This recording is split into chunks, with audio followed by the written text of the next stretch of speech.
All right, so let's start our second cycle. For the record, this is now the part B of our class that is named Book of Genesis and the Seventh Commandment. So in our first cycle of classes, we covered the 10 generations between Adam and Noah, okay? Now we are moving to 10 generations between Noah and Abraham. So in our first cycle of classes, the importance, let me pause here and note the importance of those classes, I think, more than anything else, is, people are aware of ideas and of the Bible and so on, but the classes help you to frame your thinking in order. If somebody asks you, where is suicide in the Bible? Or you say, oh, I know, it's a Noah rainbow covenant, or the seven sort of bloodshed laws. The first one is suicide. So frame your thinking, you know where to look for, you know where it is in the Bible. If somebody asks you, is it okay to disconnect the breathing machine or not? You say, oh, Noah talk about something like this in number 6 of his rainbow covenant law. If somebody asks you, well, what is marriage? And who tell you that Noahide should marry or not? Does marriage apply to Noahide? Who are the people that Noahide should marry or not? Now you know the answer. The answer is given in the story of Eden. As immediately as Eve is born, is made form in Eden, God introduces idolatry and adultery and specify exactly whom you should marry, whom you should not. So idolatry, likewise, is a sign. What about the posture of Noahide to science? Is science forbidden or not? What is science? So the answer is, I know. I learned in chapter 1 that God made us look at wisdom in the world and put it in our brain as a gift, which we should cherish and use it for our benefit. Science is excellent things, but let's not make science as an idol. So it's framed, the answer is framed within idolatry. In short, you are now smarter than other people who just need to bow and express some faith in God. That's enough to be saved, fine? Nothing wrong with that, but there is nothing above it. You are lost. You don't know what exactly the Bible is saying, what you should do. It's not enough just to believe in God, but to know what God is asking you to do and to know where it comes from. In short, I'll tell you, that's what the Talmud is all about. This is exactly what the entire Talmud is all about. And the Talmud always starts with a law, the 613 law. So the law says, the Mishnah and the law says this and this is it. Now the Talmud always the first question is, well, where is it? Who tell me, is it true? Who told you that this should be done or not? Then there are different, you'll be surprised, there are different answers, and there's debate. from this verse on that verse, and so forth. So that's the entire Talmud is to, after you finish the entire Talmud learning, actually a person become knowledgeable in terms if thinking is in order. It's like a strong building that's on the ground that nobody can shake. If you know the Talmud, nobody can shake your faith because it's very solid. You know exactly what God wanted you to, and you believe and you understand the wisdom. The same is true what we are doing now in our using learning the 7 commandments of Noah out of the book of Genesis. So after we finish our courses through the book, you know, okay, he talk about bloodshed, he talk about theft, he talk about civil order. Oh, I know where it comes from.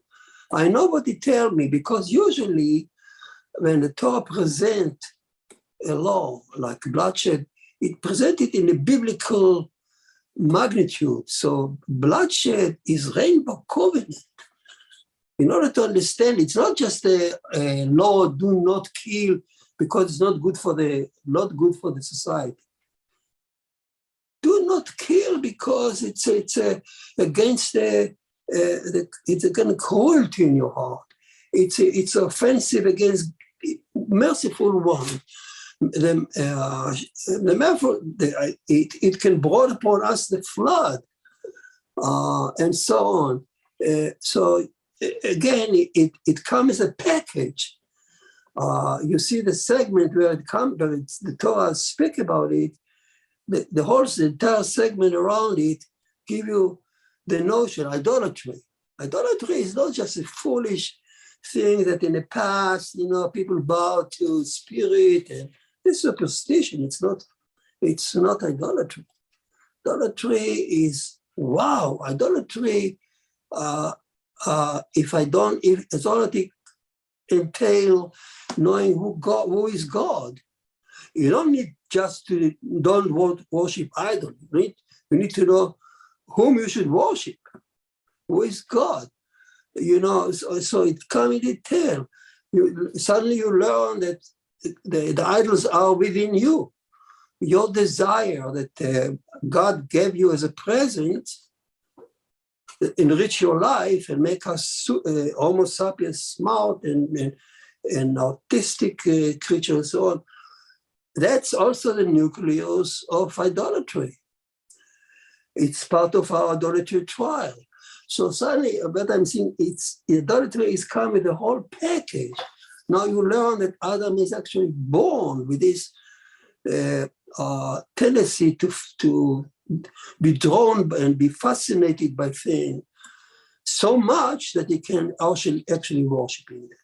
So framing, putting things in order in your mind. The same thing is now, as we move from the first series of class, from adultery, and bloodshed.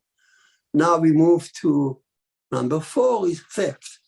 And all the stories from Noah and Abraham, from Noah to Abraham, are revolving around number 4, theft, as you will see.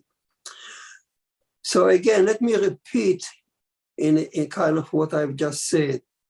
So as we go back to, as we started our classes, in Genesis chapter 1, we learn about the creation of the world, creation of Adam, and we learn about the notion of sin in the story of Eden, in chapter 2, 3. Then we learn about Noah's generation, their sin, how they split the attribute. They finally committed a lot of bloodshed and theft, and brought upon them the flood and rainbow covenant. That's what we learned last class.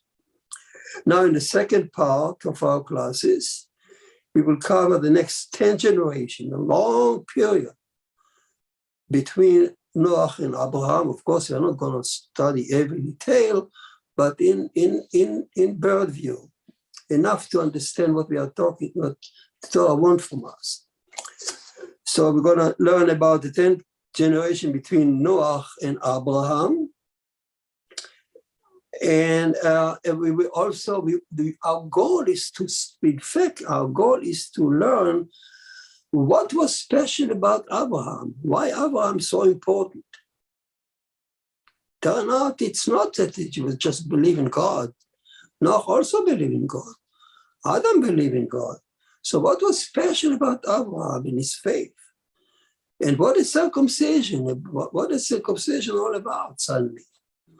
All right, so that's our goal to reach, and you cannot comprehend it without walking from all the generation from Noah to Abraham, 10 generations.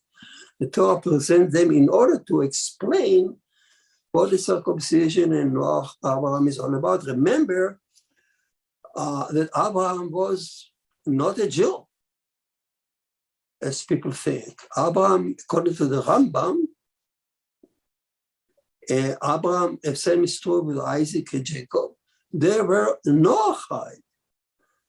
They were not different from other children of Noahide, but maybe special because they took upon themselves, whatever order, if you wish, each one of them added another commandment on top of the 7.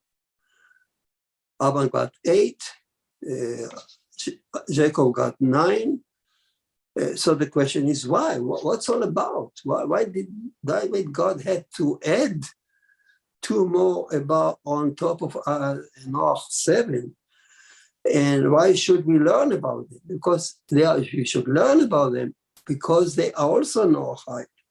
Joseph was Noahide in Egypt when he ruled Egypt. He was a Noahide. He wanted them to keep the 7th commandment, including circumcision, as we will learn. So that's why all the entire book of Genesis is based on the 7th commandment. And as we walk through it, we learn about the commandment one by one. The nation of Israel is also only a special kind of Noahide that actually where Moses introduced the Israel as a nation, as a special kind of Noahide, only on Sinai, very late, only book of Exodus. Before that, even the Israelites in Sinai, in Egypt, in fact, they were Noahides. It's amazing. We celebrate Passover, but they were Noahide. And the question is, should Noahide also celebrate Passover the same way? We'll talk about it.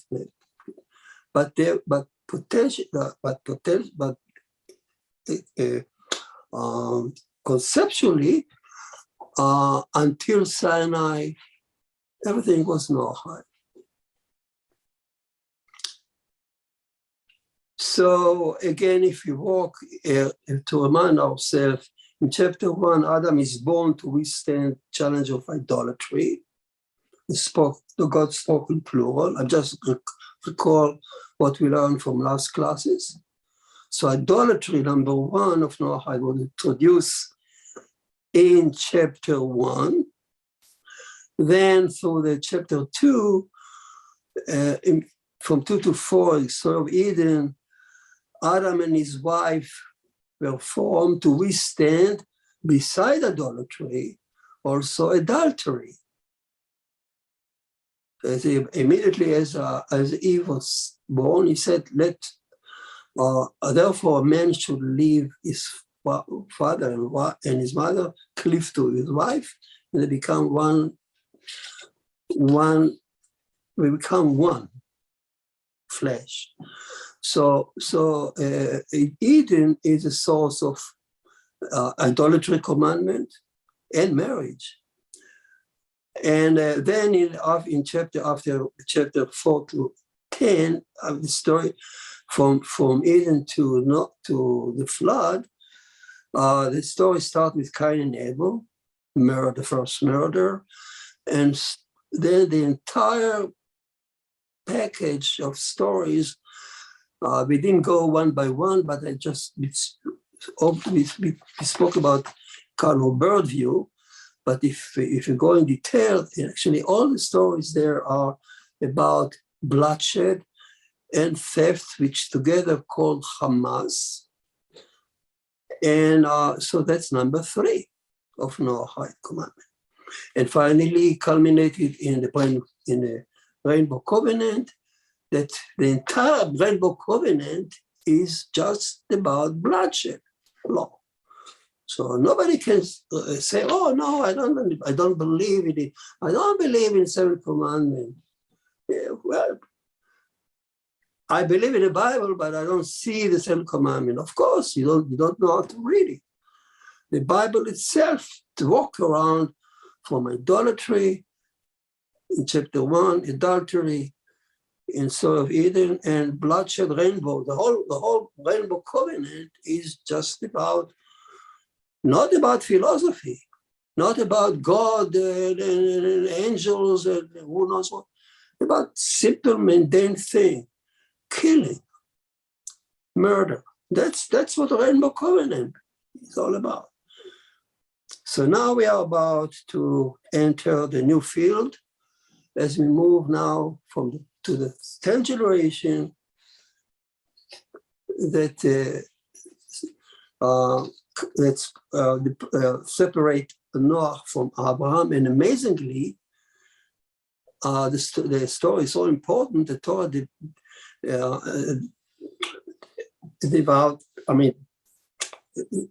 Torah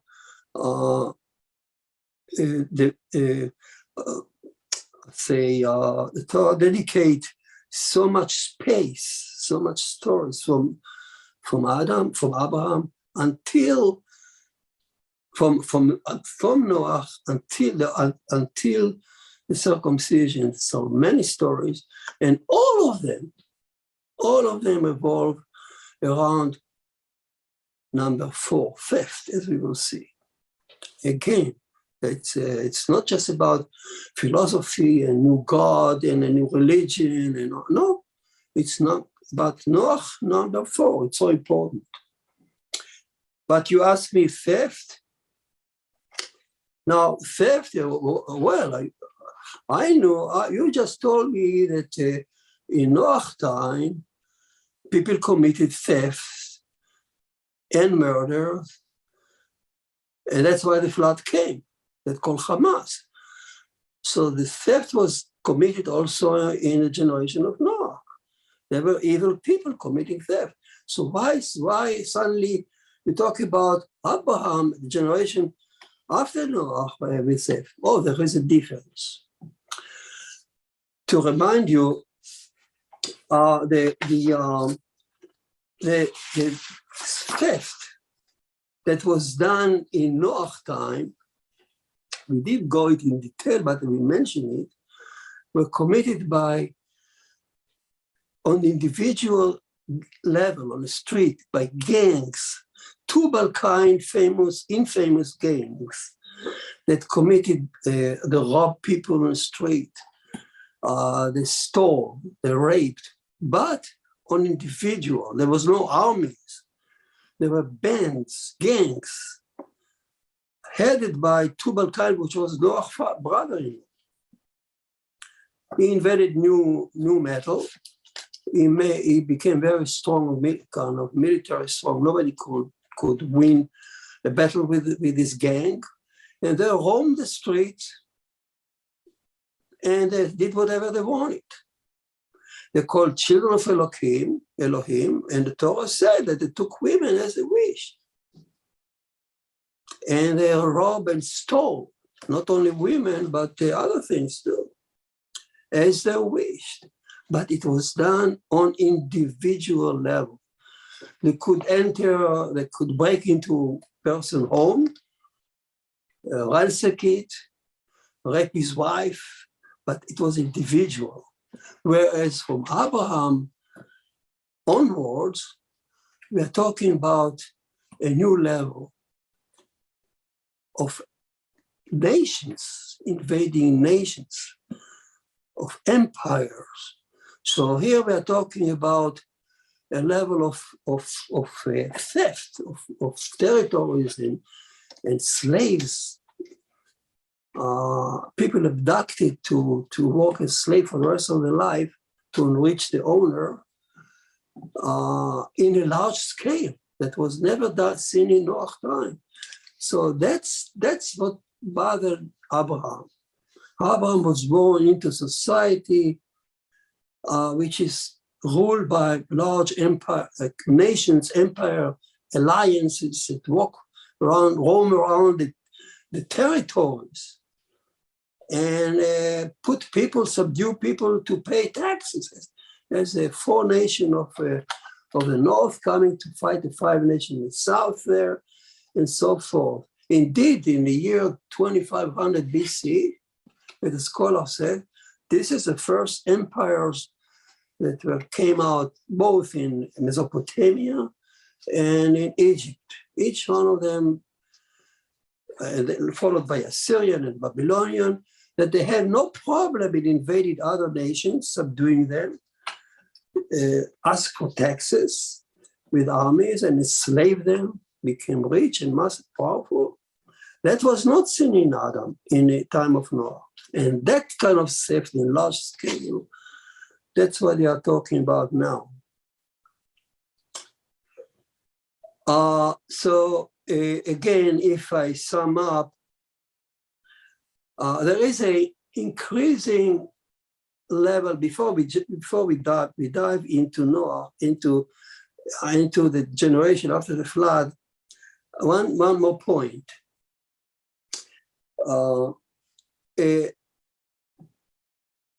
Idolatry, number one, is a prohibition or commandment, if you want. It's a sin that can be done by individual.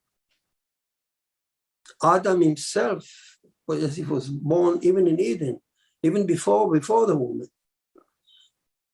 If he had violated the God's law and ate from the fruit without a woman by his side, he would have violated idolatry. So idolatry is individual. It can be done also by a larger scale, but idolatry by itself has a meaning even for the individual. Whereas number two,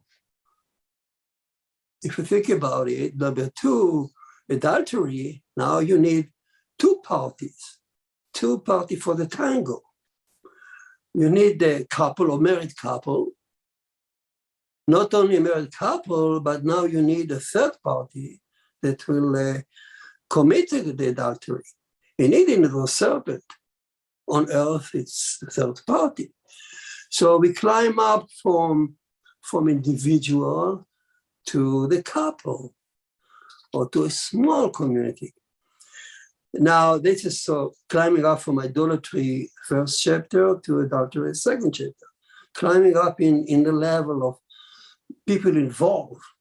Now, bloodshed, as we move up, was done by a family now, children, more than just a couple, like in Eden. Now we even as small as two brothers can commit bloodshed.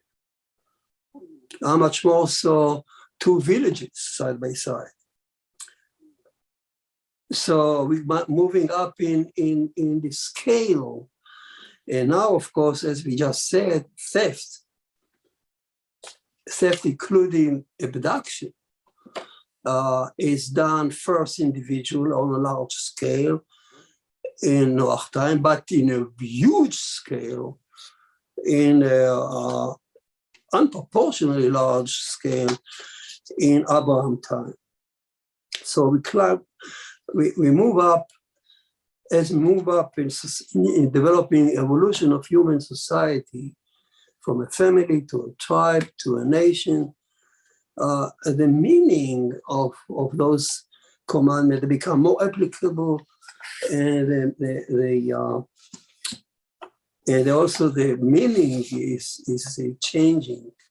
bloodshed is not just like two brothers, but Auschwitz. You can see, you can kill today millions of people in hundreds of thousands away. You can bomb Hiroshima and kill 150,000 people in one day. So bloodshed, as we move on in history, things get the different proportion, also different meaning. You need to remember that. So as we evolve, the meaning of the commandment evolve, and as our knowledge evolve, idolatry, to me or to us, is more than a person who lived in the 13th century. They had no clue what creation is. We know what creation is. We know what makes us different from animal. We understand when Torah says that we have something in our heart that animals don't have. We have a room for the merciful one. No, but we understand it. We understand how man can evolve through this billion of years, and the meaning of idolatry is changing. Beside other, so let's move now on to the story itself. Now, so we start by last time Noah agreed to start procreate, start to bring civilization again. The first he refused. We thought, oh God, I'm sure that my children one day split to two different camps, like in our generation. It's in our blood, in our genes. One will worship Allah, the other one will worship mercy, and nobody will worship oneness. And by violating oneness, they will slide again into all the other commandments, violating all the other, and they will end up with again bloodshed, and worse than now, as in my time, Noah thought, which is we see today. But Hashem promised him that he will be more patient, and that one day will human may climb up and be able to overcome those drive to be drawn to one attribute or to another. Only then Noah agreed to procreate, and here we are. So let's read. I think it's, if you have a Bible, you can open it, Genesis 9, verse 18. I strongly recommend it. I don't have slide to show you, so that's why we need the Bible open. Genesis chapter 9. And it said, let's read the introduction there. After the flood, okay, and the children of Noah, or the son of Noah, that went out of the ark were two dots, Shem and Ham and Yefet. And Ham was the father of Canaan. Very important note, as we're going to see now. These were the three sons of Noah. And of them was the whole world, or the whole earth, overspread. Wow. In just few words, the Torah described the new reality. It continued to finish it. It presents now the 17 nations that were formed. And then in the chapter 11:1, it summarized or says the whole earth was one language and a common purpose. So after the rainbow covenant, Noah agreed to procreate, as I said, and his children began to settle the earth and rebuild civilization. They spread all over, like in the Wild West, in America. They grabbed territories. Each one established his own farm. Each group is on farm. Each country in time is on farm, on border. But they had, the Torah described it, they had one language and one purpose. And they had one faith. They all abided by the 7 commandments of Noah. They were very close to the flood. They had one faith, the true faith, one language, probably the Hebrew, ancient Hebrew, the holy language, and there was peace. And a common purpose. They all wish to achieve the American dream, prosperity and peace. They spread all over the earth, grabbing territories and possessing them. How did they possess? By cultivating. You possess the land by plowing, by putting a border around it. That's how it was in Wild West, and this is how they did before. So whoever came first took his land as much as he could. So here the notion that you acquisition, you become an owner of territory by cultivating it. Now, when the crop grows, you become the owner of that crop because you made it. And this is tell you the story of what fascinated that generation, like more than anything else. They were fascinating. They were fascinated by the idea of ownership, producing, becoming wealthier. And the Midrash says basically that the most revered profession at that time was a trader who went from farm to farm, exchange, and so that's how spread the international, if you wish, or inter-farm, and a larger or smaller scale trader. A trader is called in Hebrew Knaan. Amazing. And that's why Ham's son was Knaan. Knaan is a trader in Hebrew, and Knaan, he was so smart. He was a great trader. And the Midrash also say he was a poet. He was a fascinating guy, this child of grandson of Noah, the Canaan, who the father of the Canaanite nation. He was a great poet in Hebrew. Noah loved it. There are many stories about it, we're going to skip now. So this is a face of earth, the first generation. Peace, tranquility, speaking one language. Each one recognizes border. There is a famous treaty of Noahide nations that Rashi referred several times during the Torah. Treaty of Noahide nation will come to it many times, several times. So those nations recognize each other's border, and they pledge not to invade it, and they honor it.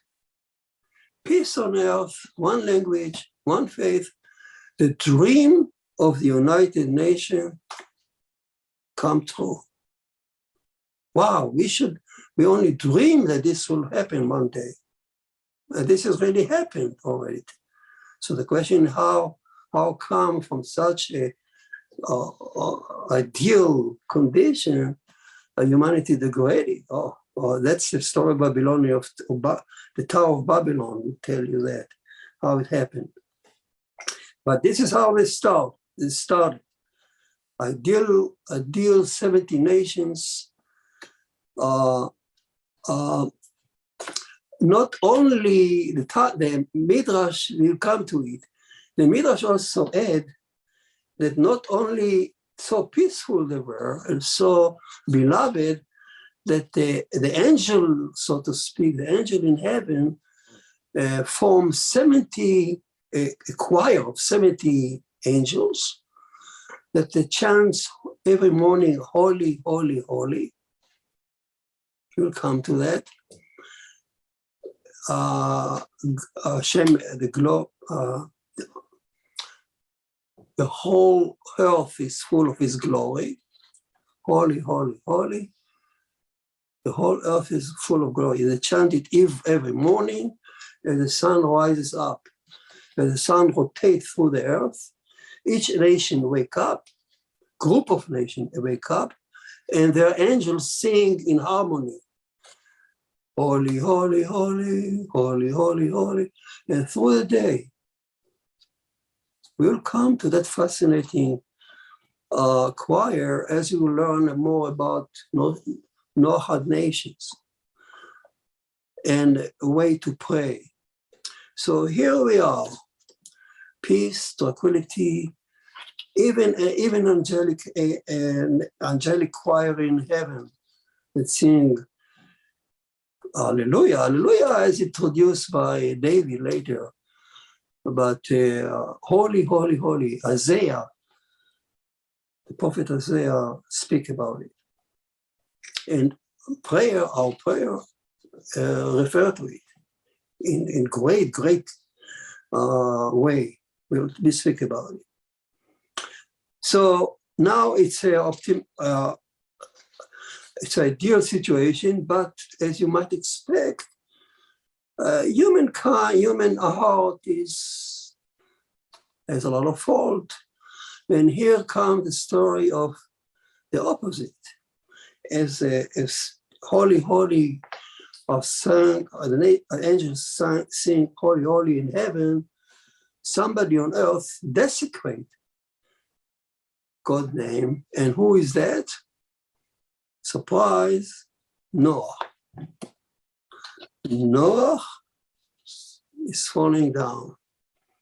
He is the one that it attribute, that the Torah attribute desecration of the first person who, well, the second one. The first one was Enosh, his mentor years ago. And now by his preaching, Enosh loved, preferred Yud-Heh-Vav-Keh over Elohim. Remember that he was full of passion to mercy, but he desecrated God's name by separating the attribute. And now Noah, as we're going to see, desecrate God's name by his misbehavior. When a holy person falls down so much that he misbehave in a bad way, that's called desecration of God's name. And that was the story of Noah. So at the same time, the holiness and peace is in heaven. At the same time, well, there is somebody who desecrated God's name. So let's see what happened to Noah. You know the story, but let's repeat it. I'll read it for you. And Noah, it says, Noah, the man of the ground, there are 7 steps. He is degrading, he's falling down from his high posture. And the Torah describes it in 7 steps. Step number 1, and Noah is called the man of the ground, began. That's number 2. He doesn't say began what? Began. Number 3, and he planted the vineyard. That's number 3. And he was drunk. He drank of the wine. That's number 4. And he was drunk. Number 5. And he rolled over naked on the ground. That's number 6. Within her tent. So whose tent? I'll make it short. Noah obviously have a breakdown. First of all, he started very, very good. And Noah is called the man of the ground. That's a good name that tell us He was a proud owner of a ground, farmer. He is the one who was the first to introduce metal plow, make the life of the farmer easier. Noach means easier in Hebrew. Why is called Noach? His original name was different because he introduced metal plow. He took the weapons of Tubal-Cain, his brother-in-law, melted it, the spears and the sword, and he melted them and made metal plow. So what Isaiah saw in the future, that all the nation one day will make their weapon and make plow of them. But he was referring actually to Noach in the past. So that's one explanation. Noach is a man of the ground. There is another explanation. He's called man of the ground because he's such a good farmer and he planted a vineyard. So man of the ground, a proud owner of the ground. By planting vineyard, making wine, he became famous. So he owned it. He's a man of the ground. Ownership of the ground, ownership of the produce he make. So it's starting very well. But then he drank. He drank maybe, and he actually was haunted by the memories of the flood. I believe that. He was so badly haunted that he was badly drunk, rolled over naked on the ground, so drunk, unconscious probably, within her tent. Her tent is his wife's tent. So he couldn't perform. Instead of, he was so drunk, he could perform in marriage relationship. And he was gone and on the ground, and probably his wife left the scene, but he was on the ground. Naked. Let's begin. Now we understand what it began. Began means, in Hebrew it's called uchal. Rabbi read it, desecrating. So now uchal is desecrate chulin. He desecrated is a God name by his misbehavior. Imagine Noach, the same person who stood on Mount Moriah and argued with God and influenced God to change his ways. Now he's on the ground naked, his face on the ground. That's not how a holy man should behave. Desecration also always been by some. He desecrates name in other people's eyes. So the Torah says, and Shem, the father of Canaan, saw the nakedness of his father, and he told this to his two brothers outside. So the Torah doesn't, from later on, when Noach stood up, he cursed Canaan, not Shem.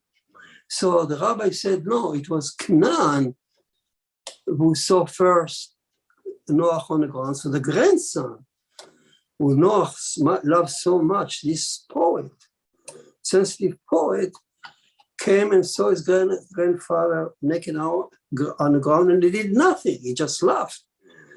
Some say even made a sodomite act with his grandfather. Okay, Sodom came from Noach, and sodomite act could be. But anyhow, he did something bad. Just ignoring his father is bad. How much more so committing sexual acts with his grandfather on the ground? And he did nothing. But Shem, his father, when he entered, he saw that. Wow, he ran out alarmed. He called his brother Yefet, and they took a garment and they put it on their shoulder and they walked backward and they cover the Noach body nakedness without seeing it. That's it. What is sin? Now, what is the shame of nakedness? Why didn't they want to look at the nakedness? Few words on that. Where nakedness come for, shame of nakedness come for? I want to remind you. First of all, the shame of nakedness, even in the eyes of modern scholars, is an enigma.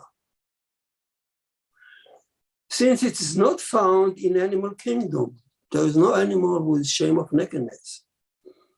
Not even chimpanzees that are so close to us. They say that we have only small difference in our DNA, but they are not ashamed of nakedness. So how is it? I heard just yesterday class that somebody, the scholar who proudly presented his finding, he said, I don't understand how is it that Homo sapiens, okay, we are just smart apes. Homo sapiens came to possess such a weird feeling of a shame of nakedness that it's not found in any other creature. Well, the scholar was bewildered, but the Torah tells us, we know the story. Torah is telling us how it happened. The Torah said that immediately after eating the forbidden fruit in Eden, to remind you, their eyes opened and they saw their nakedness and were ashamed of it. Prior to the eating of the fruit, Adam and his wife walk around naked like the serpent, and like the serpent, they were unashamed of it, because the beast of the field is never ashamed.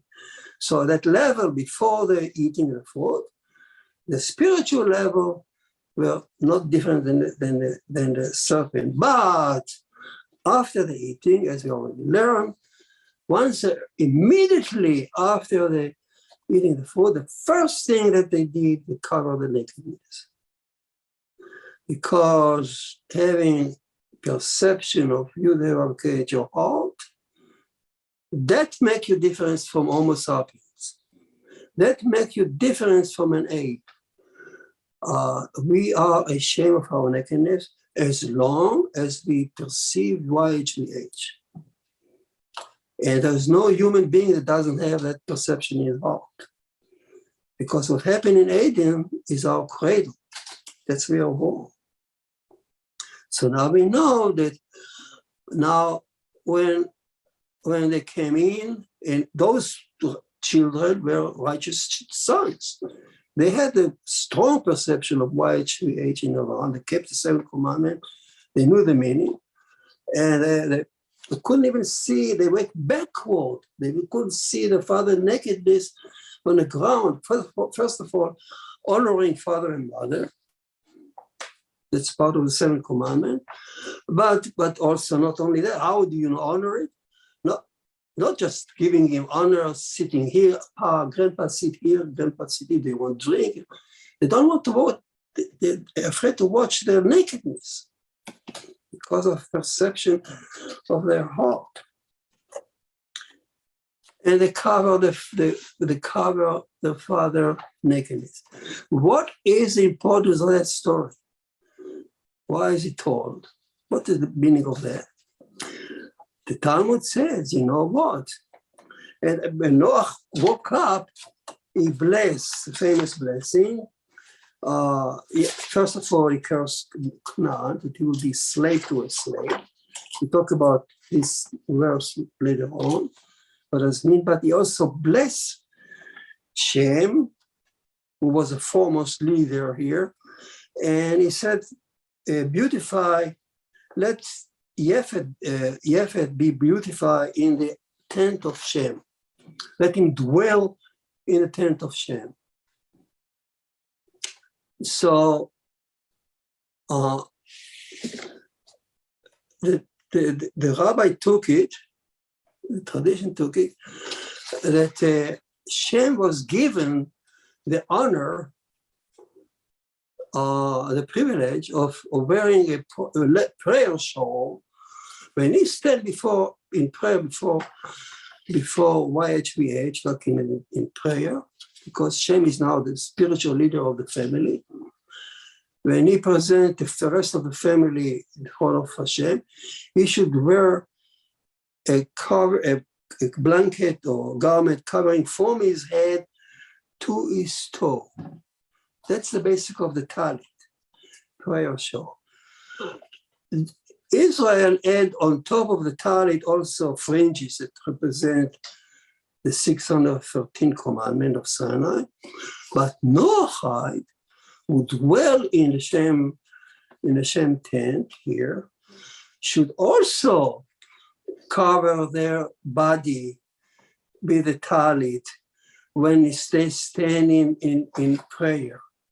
So you ask me, how do we stand in prayer before God? The answer is men and women alike. They should cover their head with this blanket. It can be beautified. It can be colored by seven colors that present the rainbow. But it done in the honor. They have the honor, the story of Noah, and the honor of God, of the covering the nakedness. The story of Eden combined with the story of Noah together. Think about it when you start building your own prayer hall and the way you pray to God. You can pray to God and ask God any time, anywhere, any field. Of course, not naked. But when you come as a service to pray to God as a community together, it's good to wear a talit to cover to remind you who you are. You are the son of Noah, the son of Shem, and you wear the talit as to remind God. We honor our father. We honor your father and mother. We honor Noah and Nama, and we honor God through the honoring of father and mother. And we cover our nakedness because we understand that God of Israel hates nakedness, despises nakedness, despite sexual promiscuity. So I stop here. We need to continue. We talk about how to pray from here. The message is also here. Don't forget the angel of heaven, angelic angel. From Noahide nation, sing the chant every morning, holy, holy, holy in harmony. Now you have, if combined, you can set up a prayer for your community, which will be so beautiful, so beautiful. Imagine 70 choirs singing holy, holy, holy in harmony, one by one. Each choir represents a family of nations. You can imagine what kind of beautiful scene it is. I stop here. Any question?